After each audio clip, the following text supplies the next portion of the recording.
Hello everybody. Back with a new video. I hope you enjoy it.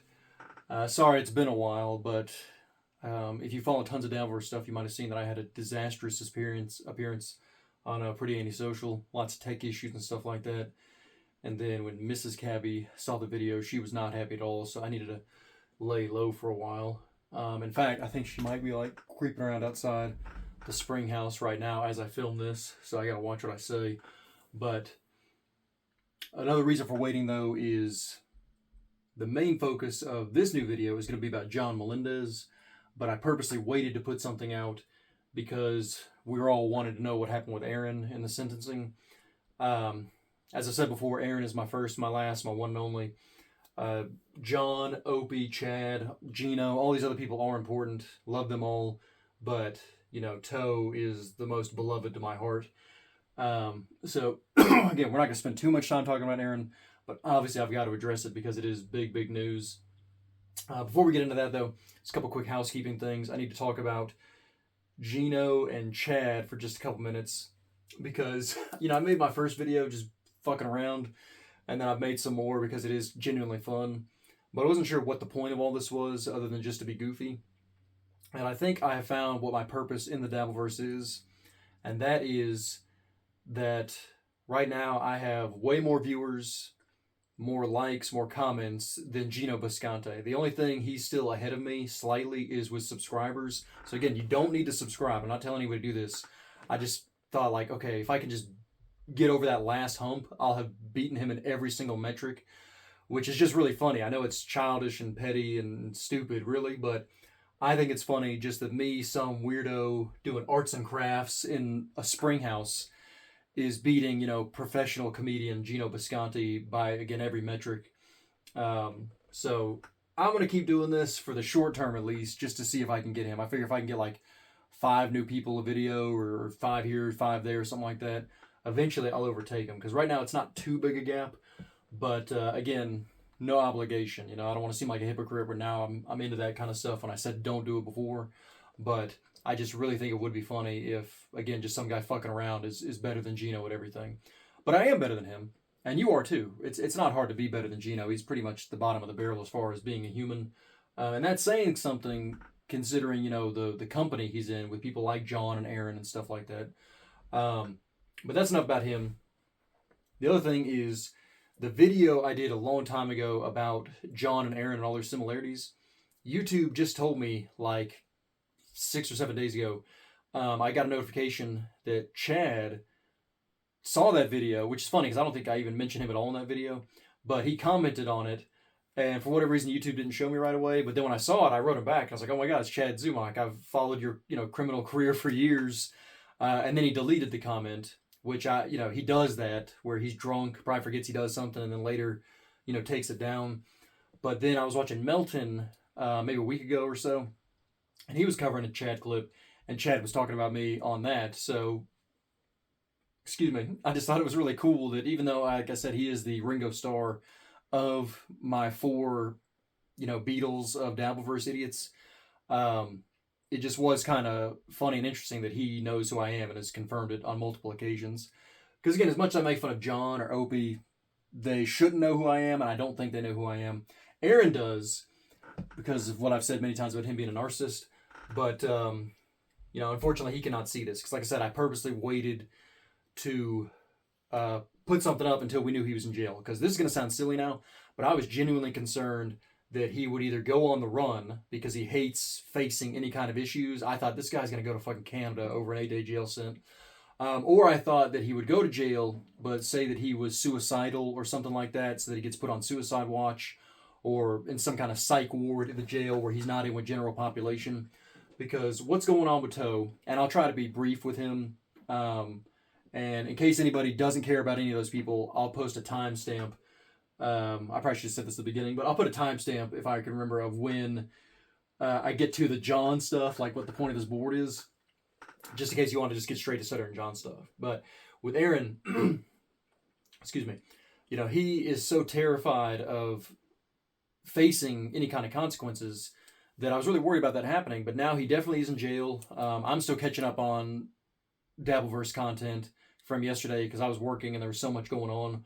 But big news, he is incarcerated. He's going to be in till past his scheduled HR hearing, which I do want to talk about that in a minute. But the important thing is, again, he was sentenced to 15 days. You know, everybody keeps saying 8 days or sometimes 9 days because that's what he'll actually be in jail for. But the important thing to remember is that on paper, he was sentenced to 15 days. So that's what he's got on his record.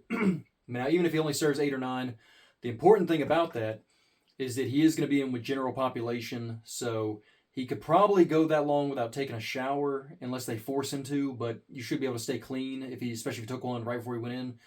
But unless he starves himself, he's not going to be able to go that long without pooping, which again is childish, but it's funny. If he's going to have to take a shit in jail, you know, and people are going to watch him and everything because you don't get any privacy.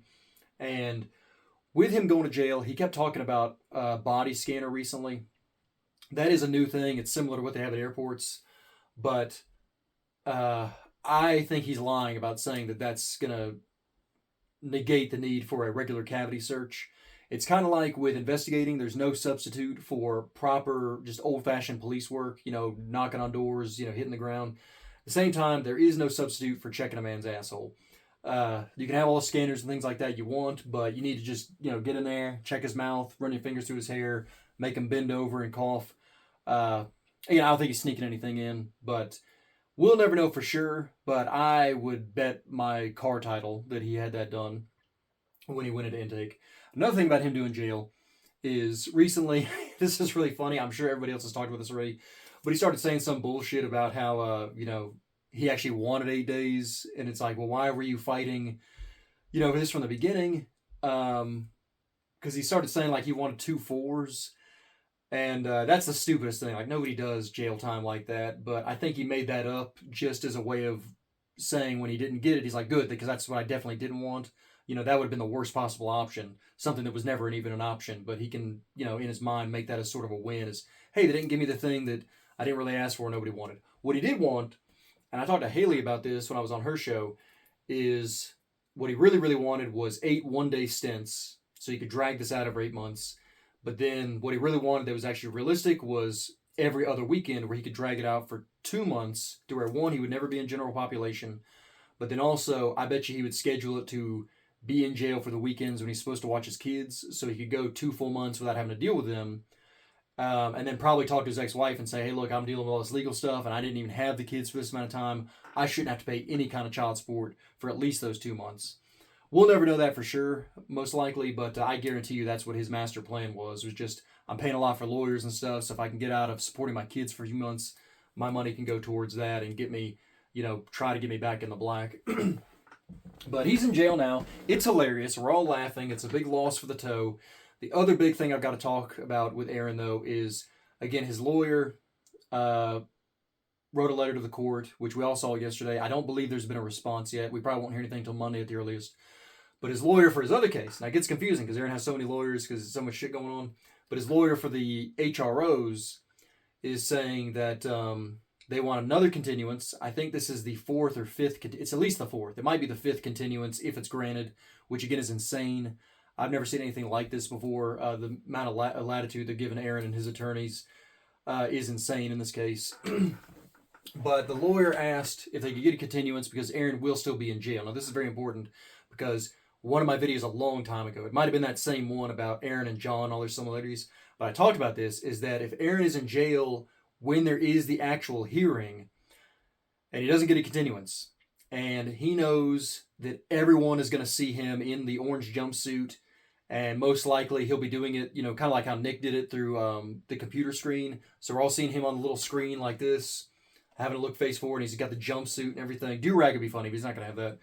But anyway, that is so humiliating for him because he's so terrified of people seeing, you know, what's behind the candelabra with this guy.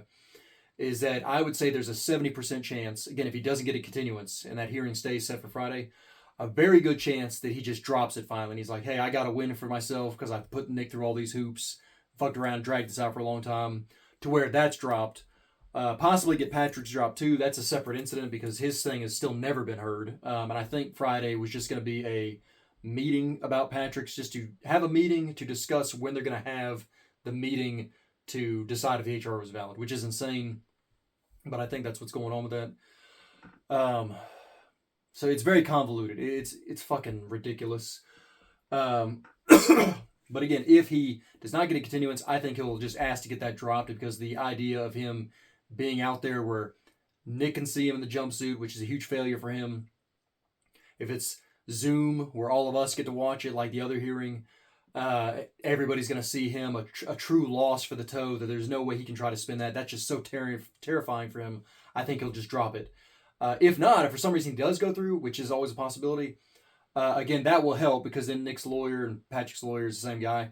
If he's halfway competent, he could like, Mr. Imholte, why are you dressed like that? What's going on? And just get all that on the record of what's going on. It's like, oh, well, I'm currently incarcerated. Oh, why are you incarcerated? Oh, well, for revenge. Oh, really? Who's your victim? Oh, this guy's wife? So on and so on. And it would just make him look like a douche. So either way, I mean, it's insane that it's going on this long, but if they don't get a continuance, I think we finally will get to the end of that, at least for Nick. But we'll just have to wait and see. But, I thought we were finally going to have the end of the toe saga, and it would slow down, but that's just a well that will not run dry. It's ridiculous.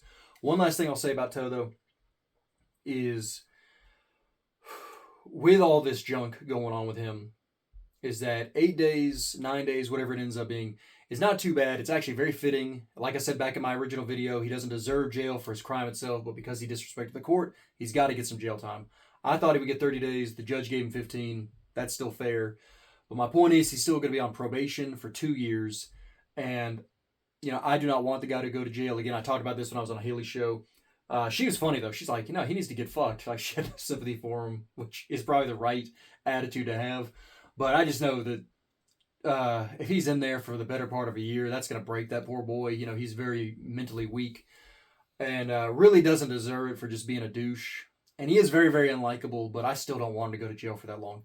My point is, what I like or don't want is irrelevant. What matters is he needs to actually behave, and he's shown himself incapable of doing that. So the idea of him going 2 full years without fucking up is slim to none. And he's probably going to end up serving that time. We'll see. I mean, I'm not wanting that to happen. Knock on wood, Aaron. Hopefully, you're okay and can get through it after this. But I don't see it happening the way he is. But anyway, that's enough about Aaron. Let's go into the main course here of why I'm posting this video. Is I loved my Aaron Stalingrad thing, and in that one I mentioned Stuttering John at Gettysburg. And originally I wasn't going to do it, but people seem to like the military thing. And I love talking about history, and most people hate history. So if this is a way to talk about the Dabbleverse in an original way and maybe get people interested in things about your country or world history that really should be important and matter to you, then everybody's a winner. So with this is the Battle of Gettysburg from the American Civil War, in case anybody's watching from another country.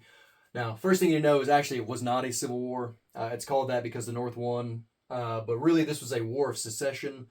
A civil war is when you have 2 or more factions trying to get control of the entire state. In this war, the South was not trying to take over anything. We were simply trying to leave. And the North did not want that to happen. The whole purpose of the war was to preserve the Union. Things were not going that well. After a few years, it dragged on. Lincoln, who I almost put Chad Zumock on here as Lincoln, but Chad is just a petty criminal. He does not deserve to be compared to one of history's greatest monsters, in my opinion. So I left that off. But my point is, eventually they made it about slavery to help justify things. Now, slavery is an important factor in the Civil War. I don't mean to go down the rabbit hole, but just, if anybody says the war was all about slavery, they're wrong. If anybody says that the war had nothing to do with slavery, they're just as wrong. That was an important factor, but really what it came down to was states' rights and state sovereignty. But I'm not trying to offend anybody about that because this could be a heated topic, but I've forgotten more about this war than most people will ever learn in their lives. So I'm not trying to sound cocky, but I think I know what I'm talking about when it's this particular subject. But John in this will represent Robert E. Lee's Army of Northern Virginia. Carl will be George Meade's Army of the Potomac. Now, one thing real quick, just some background is, again, if you're like me and you had the American public school system, it's abysmal, especially with very important things like this. So a lot of people just getting little snippets from TV and movies, they think that the Civil War was Lee and Grant, Ulysses Simpson Grant, battling it out for 4 years straight with the Grant eventually winning, and that it was like this big chess game. But that's not what happened. Grant was in the war for the entire duration, but he was out west getting a lot of victories out there and didn't come to Virginia the main theater of the war until spring of 1864, and he took command of this same army and fought Lee for the last 11 months or so, eventually winning. But before that, there was like 8 or 10 different generals that took over.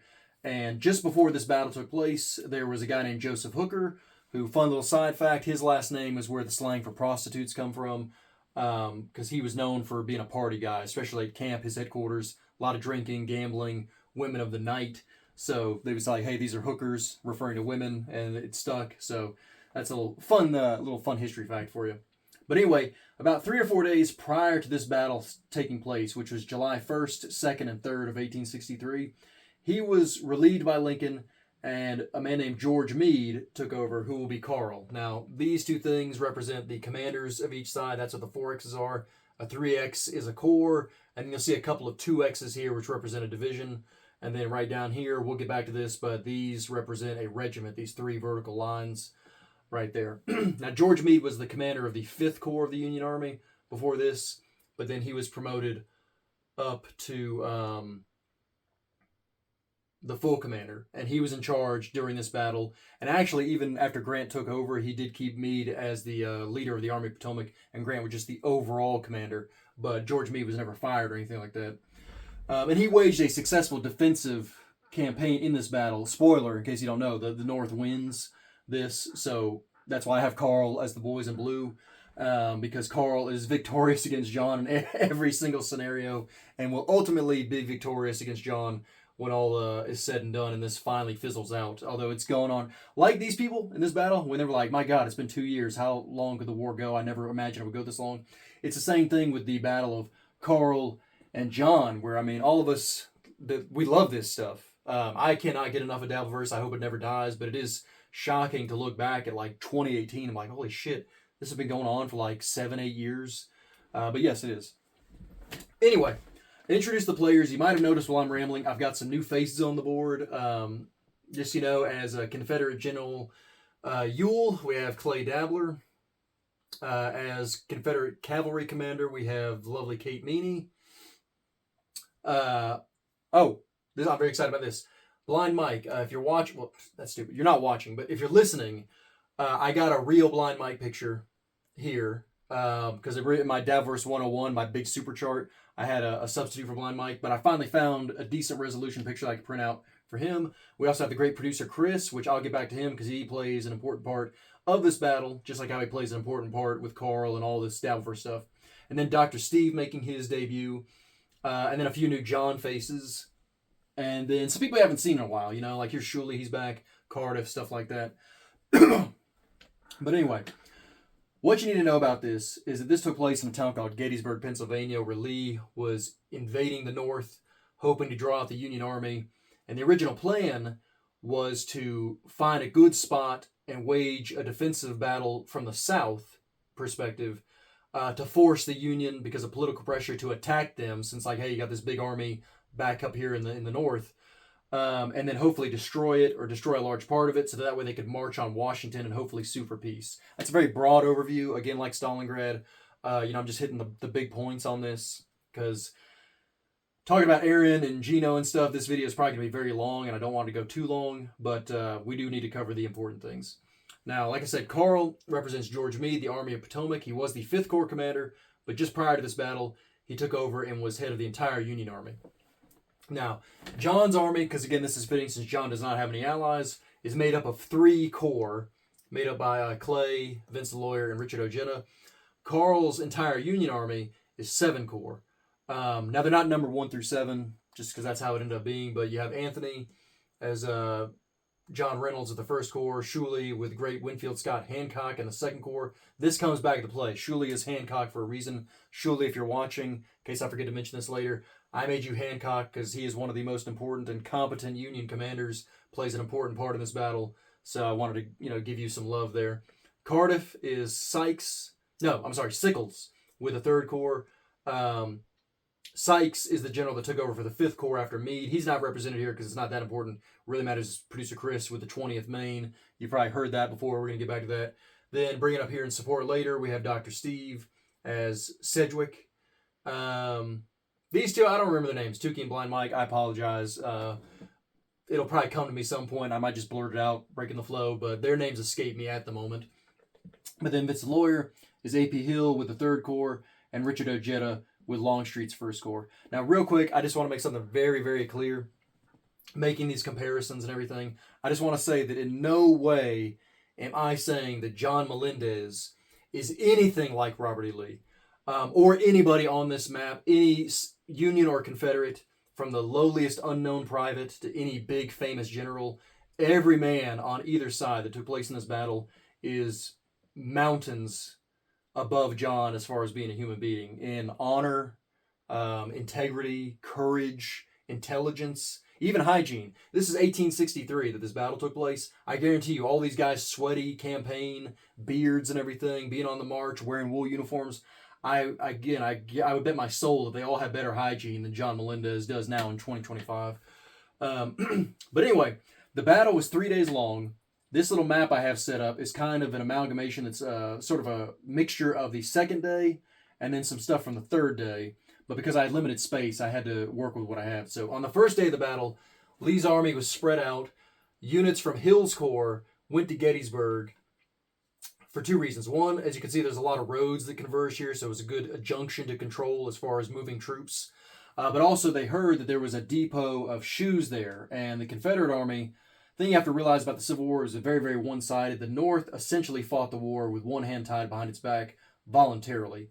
We were at disadvantages for everything: food, numbers, clothing, things like that. So they went to Gettysburg thinking that there was a possibility to get some shoes for their men, because a lot of these guys were barefoot.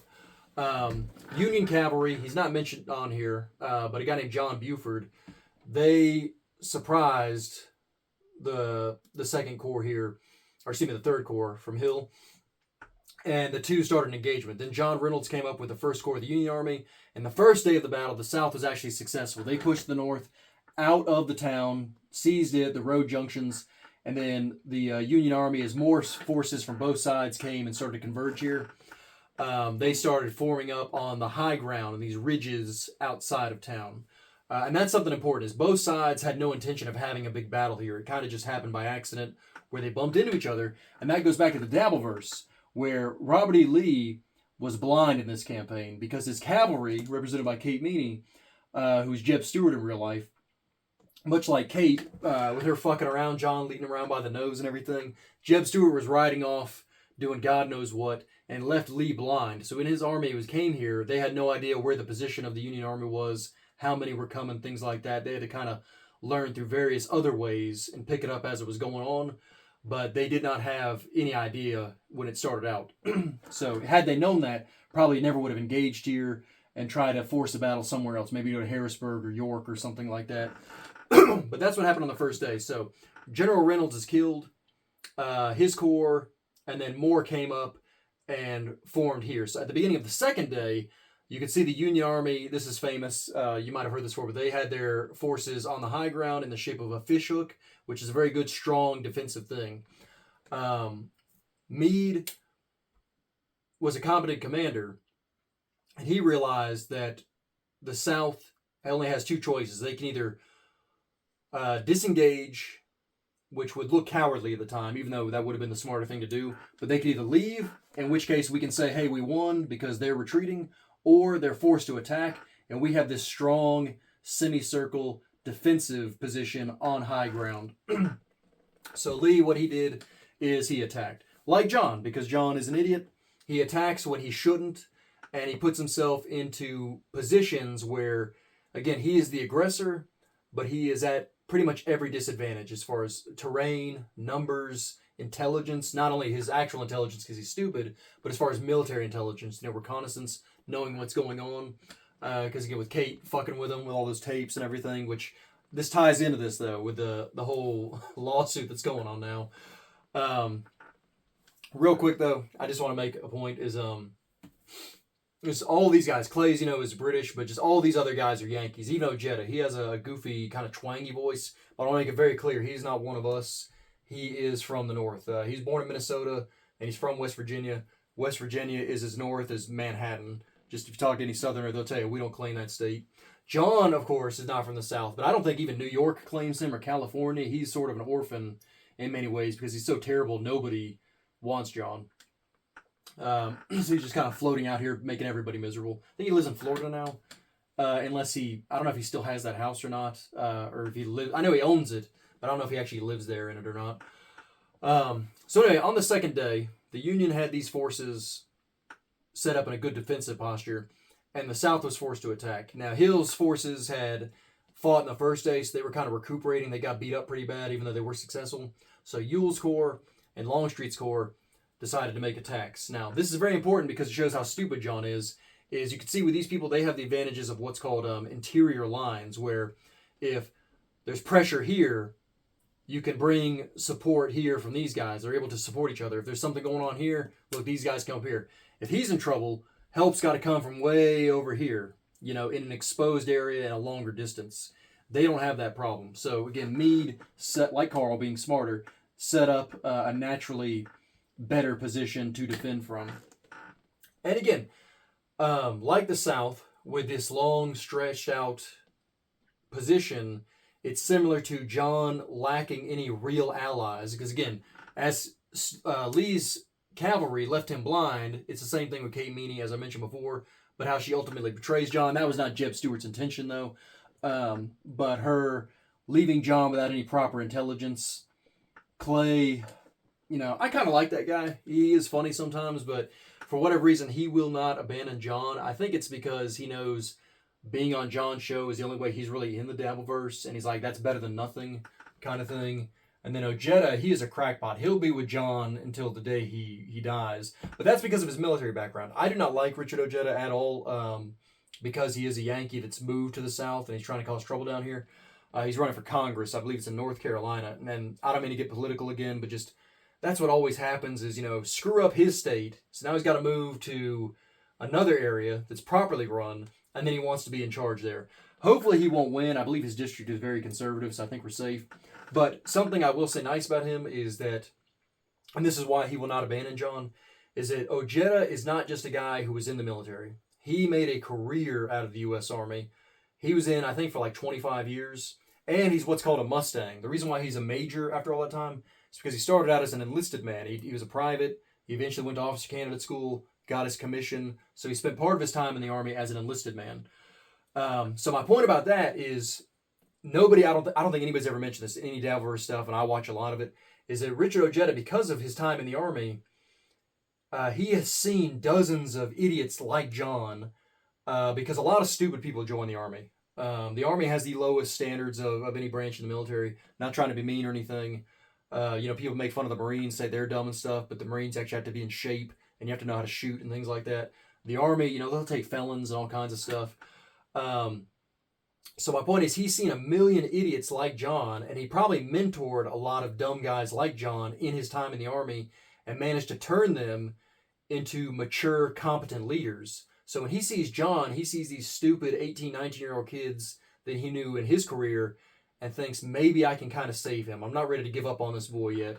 The problem, though, is, like I said, those kids that were dumb in the Army were, 18, 20, 22, and John is 60. So that's never going to happen, but he still has that mindset, I believe, of saying, I can motivate this piece of shit and try to turn him into a leader. Again, that's never going to happen, but I think that's why Ojeda will stay with John till the bitter end. Vince, of course, just likes fucking with John. Vince is a scary guy, but he is funny. And with the whole lawsuit, which ties into the third day of the battle, as there's many theories that Vince is the guy really like pulling the puppet strings on that. But in the second day of the battle, which the important stuff is that Longstreet's Corps went to attack the Union right from the South perspective, was the right. And then Ewell attacked the Union left. And again, because of the advantage of interior lines and how they were able to support each other, both attacks were repulsed. Now, that's why I have producer Chris here as the 20th Maine. Chris, if you're watching, I don't know if he knows I exist, but this is a huge compliment. I made producer Chris a guy named Joshua Lawrence Chamberlain, the commander of the 20th Maine. He came from the 5th Corps, but these guys were moving into position, so the whole Corps was not set up yet. But the 20th Maine came, about 350 guys, and they took this position on this hill called Little Round Top right here. against Longstreet's attacks. And Chamberlain actually won the Medal of Honor at this battle and was later finished the war as a major general, if I remember correctly. And I think he was wounded 6 times total in the war. Went on to become governor of Maine afterwards. I actually went to Bowdoin College once on a family vacation. We went to New England and went there, and there's a nice statue of him and a plaque and everything. And it was very nice. So again, producer Chris in the Dabbleverse, I think, is the guy who is the most well-rounded as far as all of us people to watch. Nobody really has a problem with Chris. He seems like the best, as far as intelligence, being funny, being entertained, being grounded. Overall, he's like the best of all those different categories. So he made a fitting choice to be Chamberlain. And he repulsed the attacks here, saved the Union side from being flanked here, and won the Medal of Honor. Cardiff, who is probably the most aggressive, plays General Sickles, who went out here into a peach orchard and a bunch of rocky outcrops known as the Devil's Den, where he actually is the only time in this battle that the Union really is offensive, and he moves out to meet the Confederate attacks out here. And he actually was wounded and lost a leg in that fighting, but did live. And that's kind of like Cardiff, fucking with John harder than most people. But the South did seize these areas here, but the North still occupied the high ground on the end of the second day.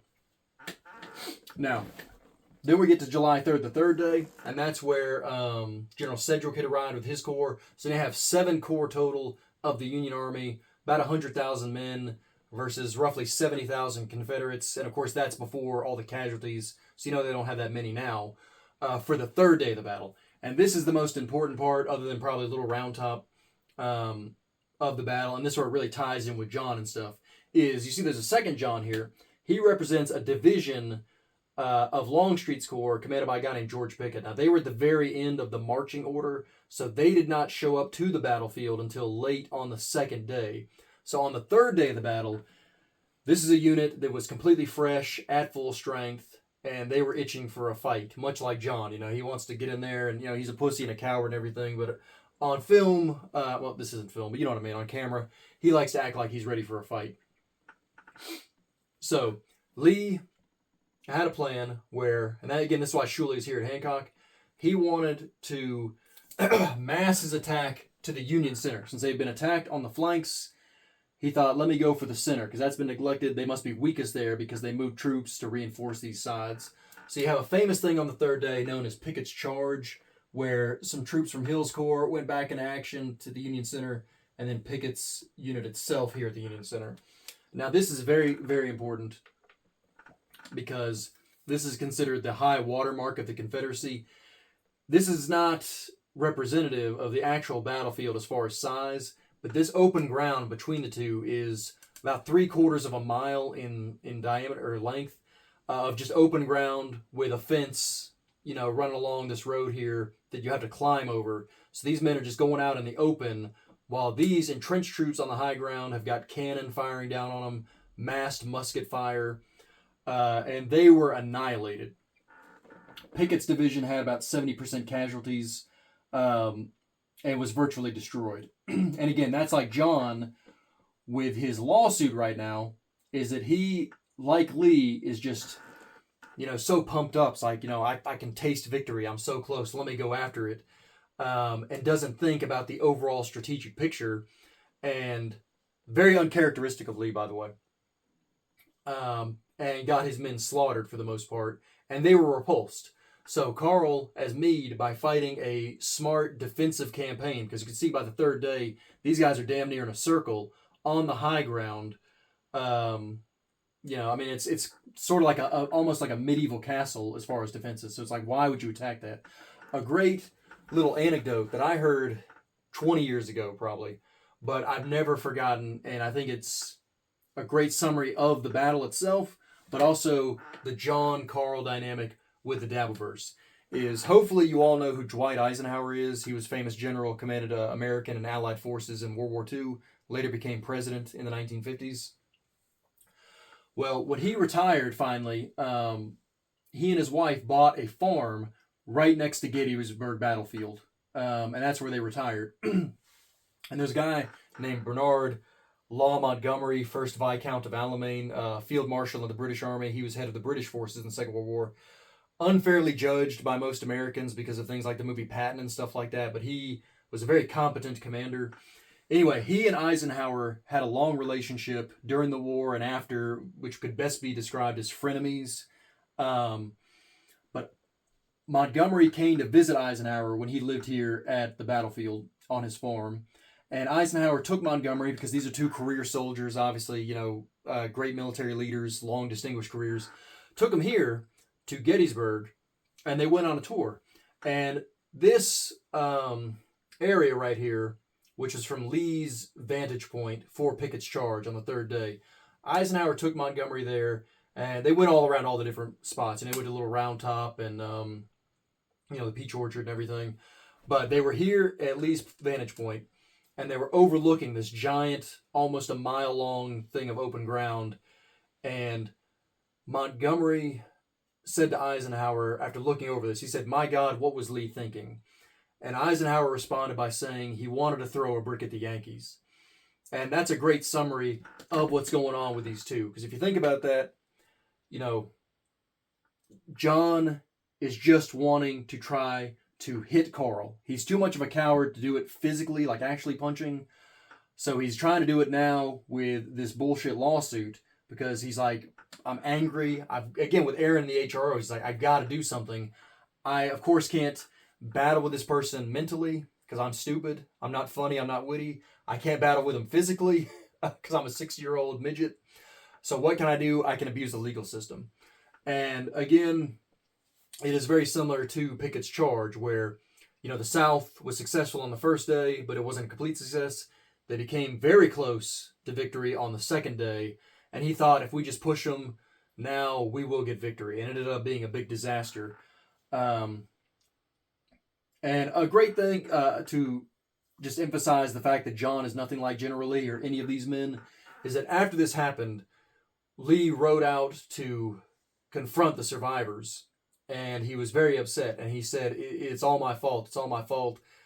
Which is true. It was his fault because he ordered the attack.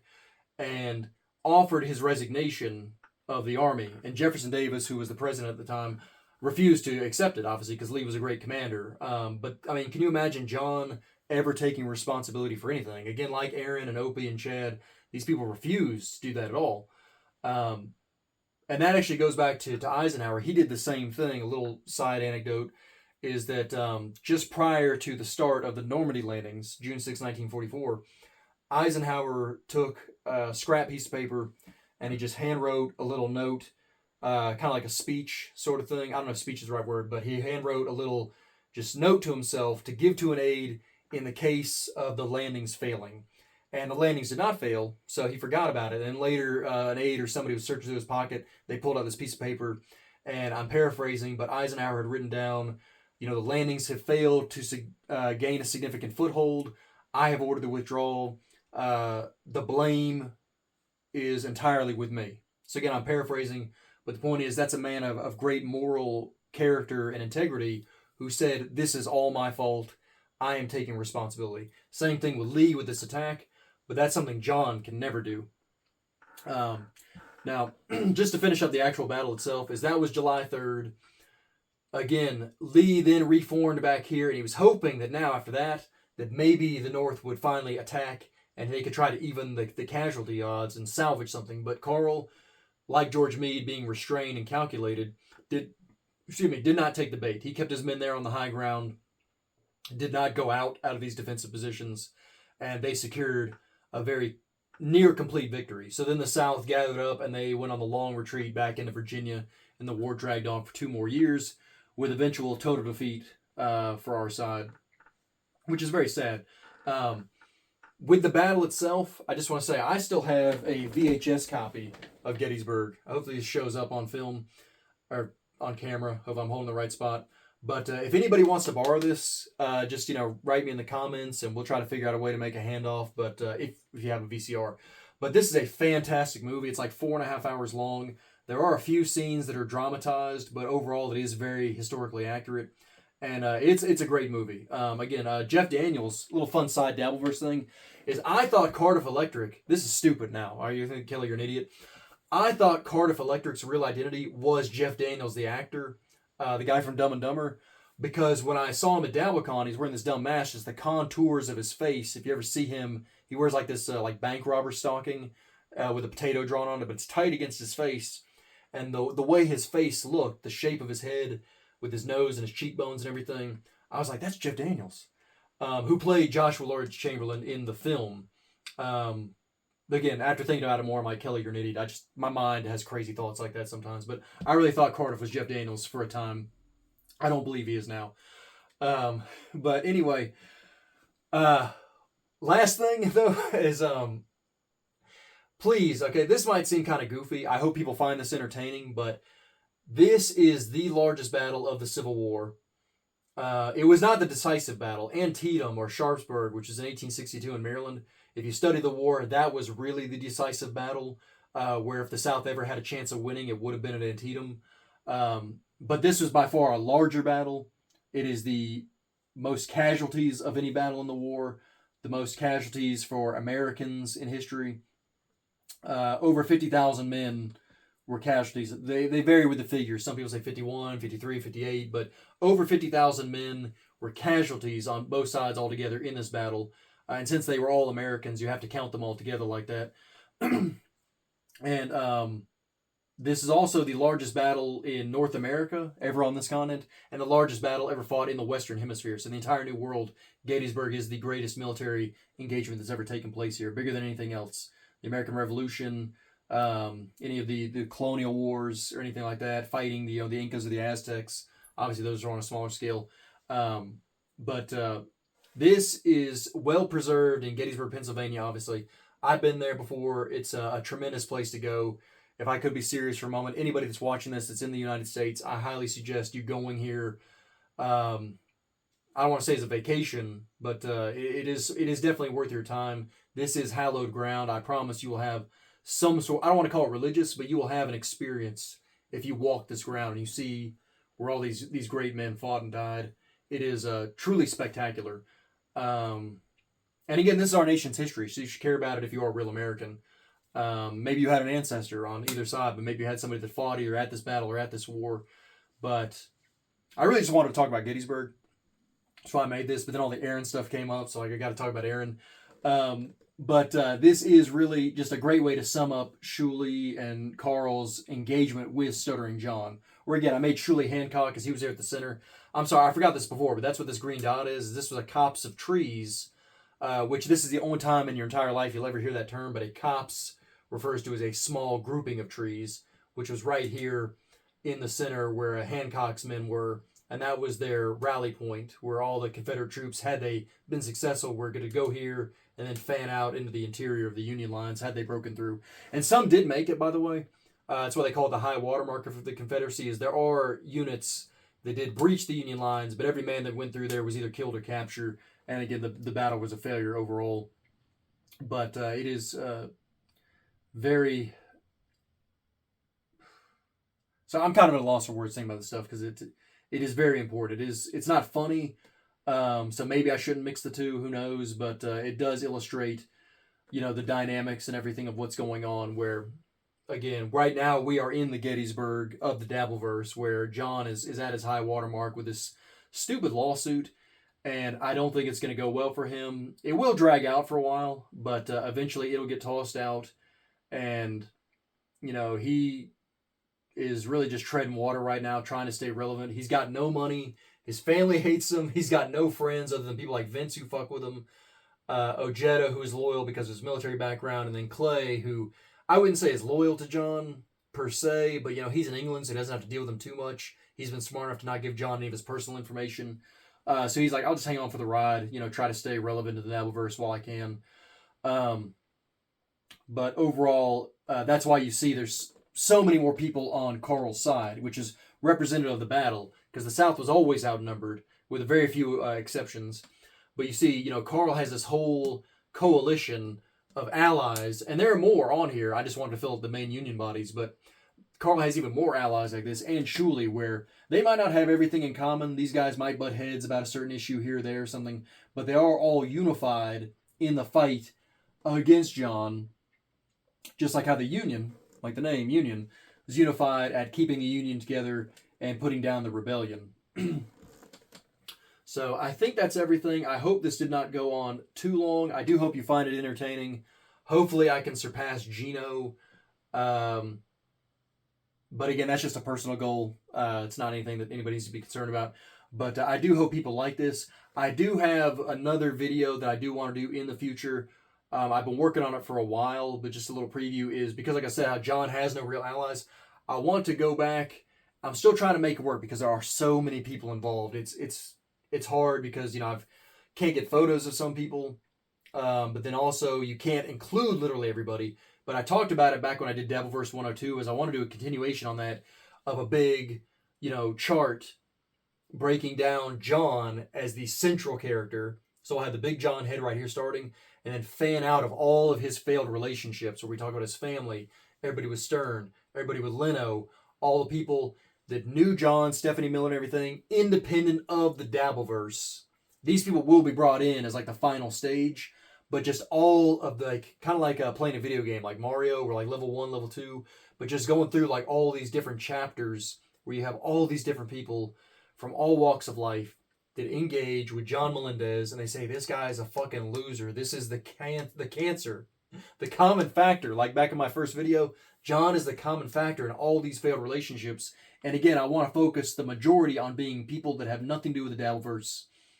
Like somebody like Fred Norris, for example, who all, in their own different ways, taking their own different paths, find out that John is a piece of shit, and I want nothing to do with him. Both personally, romantically, family, friendship, working relationships, acquaintances, friends of friends, however you want to describe it. Just everybody that comes across this guy says, this dude sucks. And I think that would be tremendous. It's a lot to plan out. But I will get there eventually. And who knows, that might be my Dabbleverse swan song, because I don't know how many things I can talk about. Like, again, I've said before, and I'm not trying to be funny or anything. It's just whenever something comes up, I feel it's relevant. I love talking about Aaron, my sweet, beautiful toe, who, I don't know if he's a Reba McEntire fan, but I guarantee you, Lights Went Out in Georgia is playing through his head right now. Great song if you never heard it. One last thing I'll say about Aaron in prison, though, or jail, is we'll never know what really happens inside the jail, but there are a few things that I'm very confident happening. One is his first night, which is already passed.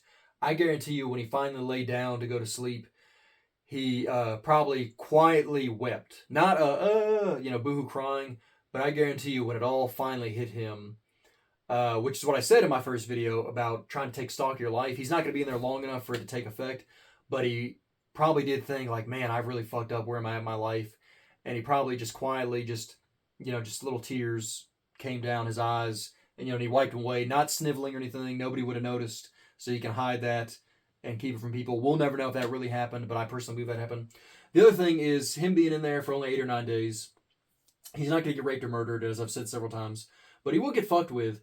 And one thing is that if you watch Always Sunny in Philadelphia, there's the famous thing with Dennis Reynolds and the implication, where if you've never seen that show, it's hilarious. Go watch it. But the character talks about how he likes to take girls out on boat rides because when they're out in the ocean, he can press them for sex because there's the implication that if they don't submit to him consensual sex, then they could be raped or murdered, and nobody's going to know because you're on a boat out in the ocean. It's fucked up, but the way he does it, it's funny, is while Aaron's in jail, there's going to be that same implication, but for getting beat up or harassed. So people will probably be taking his snacks a lot, where they'll just do this thing. They'll just say like, hey, Imholte, or however they want to call him, Fruit Loop, or whatever his nickname is in there. They'll say, hey, man, you're going to get candy, and they'll phrase it like they're just asking. I'm saying like, hey, can you get 2? Meaning get 1 for me.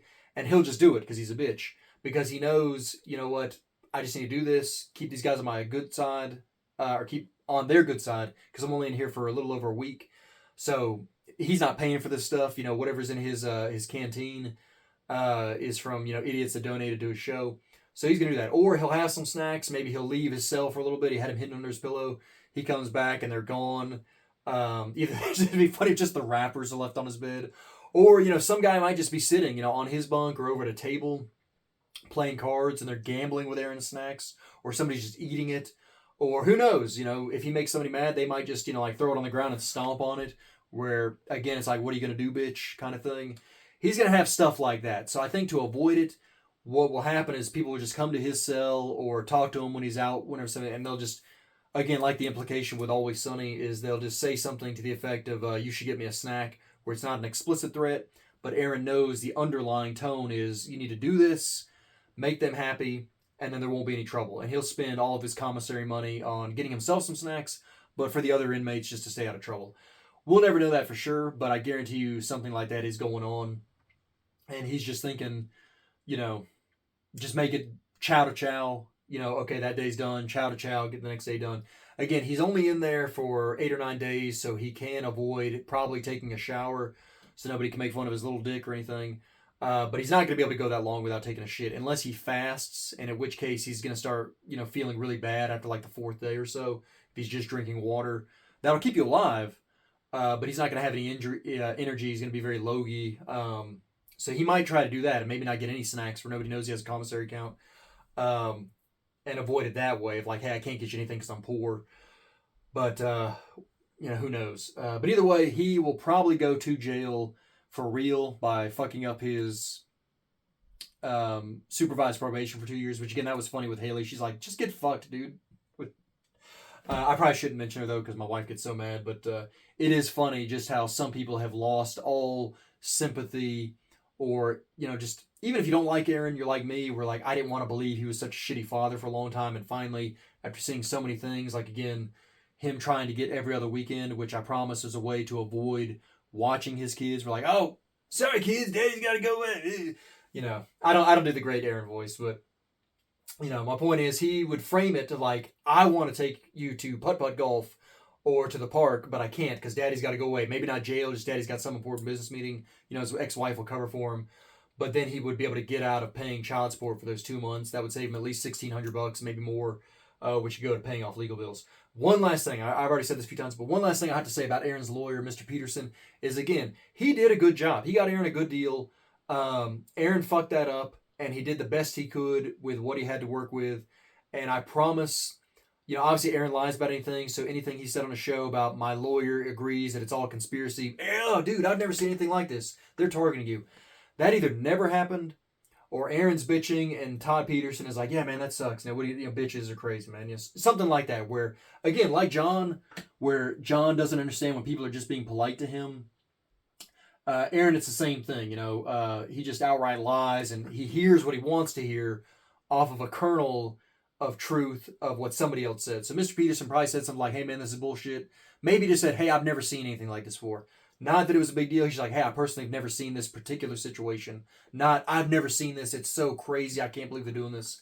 And Aaron takes it however he wants to take it to cope for himself. But he's in jail now. Very funny. Be interesting to see if he does try to put himself on suicide watch or anything like that, or if he just does his 8 or 9 days. And all the funny stories we're going to hear when he gets out. While we're waiting on that, though, I'm going to be working on my John super chart. I do want to get that out to the people sometime in the future. I hope that this, Gettysburg, Dabbleburg, and then my next John idea together will be enough to surpass Geno in that final metric. And then I have not really talked much about Chad or Opie, but we're due for something funny with Chad for a while. Like I said, he's contacted me because he is a psycho loser. Oh, maybe that'll get him to do something else. I don't know. But we are due for something funny with Chad. He does have his moments every once in a while. And it's for me, you can always make fun of Chad, but it has been dry for something big for a while. Like the catalytic converter thing. I think we're due for something like that. So we'll see what's going on with him. Opie right now is having his meltdown on Twitter, from what I've heard, where he and Anthony are going back and forth on that. So maybe there's always funny Opie stuff, but I don't like to make fun of him too much because he is a total douche. But what you can see now with Opie, I think is just more evidence of this dude is clearly mentally ill, where he was always an asshole. Young Opie before the mental illness really kicked in was still a douche, but it's just gotten worse and worse with being untreated, and as he's gotten older and being alone with no one to talk to, like John, just makes him more and more paranoid, seeing stuff on the internet, like Aaron taking stuff off the internet far too seriously. Just Opie, he's in a horrible downward spiral. I wish I could be like the father he needs and shake him and say, son, it's going to be okay, baby. Daddy's going to take care of you. We're going to get through this, and just force him to get off the internet. If he would just go move to, I mean, I wouldn't want him to live in Montana because, like I said, I don't like Yankees leaving the north and spreading that virus, but he needs to move to like Montana and start fly fishing, or Wyoming, and just be out in the middle of fucking nowhere and enjoy nature. And I think that would help him tremendously, but that's probably not going to happen. Anyway, I'll shut up. I hope you enjoyed Dabbleverse. I hope this is not too long. I have no idea how long I've rambled for, but there was a lot to cover. And I hope you do look into this battlefield, Gettysburg, Pennsylvania. It is worth your time. I promise you will enjoy yourself if you go there. It is one of the greatest historical sites in this country. There's other places to go, lots of other Civil War battlefields, Revolutionary War battlefields, national parks, lots of great stuff to see. Get out and touch grass, as Aaron says. But this is like the Mecca for Civil War sites. So this is definitely worth a pilgrimage to. And I promise you will enjoy yourself and you will have some sort of experience there. And maybe seeing it in person will help you understand just how stupid John is. Although I'm sure people already understand how stupid John is. But the scope and scale of this battle compared to John's lack of intelligence is, I think, a very good comparison. So again, I hope people like this. We shall see. A lot of Dabbleverse content to digest right now. So, take a few days, watch the important stuff, watch this little piggy, Who Are These Podcasts, Pretty Any Social, Be Dabbler Network, Eat Cardiff, Shuli Network. Watch all those guys. Watch the big important people first. Come see me later for like your after dinner mint and enjoy this. Because again, all these people deserve your attention. Everybody here on the good guy side deserves your attention. And I'm sorry, I love this stuff. I hope these videos do help people get interest in the Dabbleverse, because I cannot get enough of this stuff. So anyway, hope you enjoy it, and I will see you next time whenever I get that other John project finished. Oh, and Aaron, you can't watch this, but I mean, you're going to be okay, man. Watch this when you get out, 8-9 days. You'll be stronger for it, and just don't fuck up and go to jail.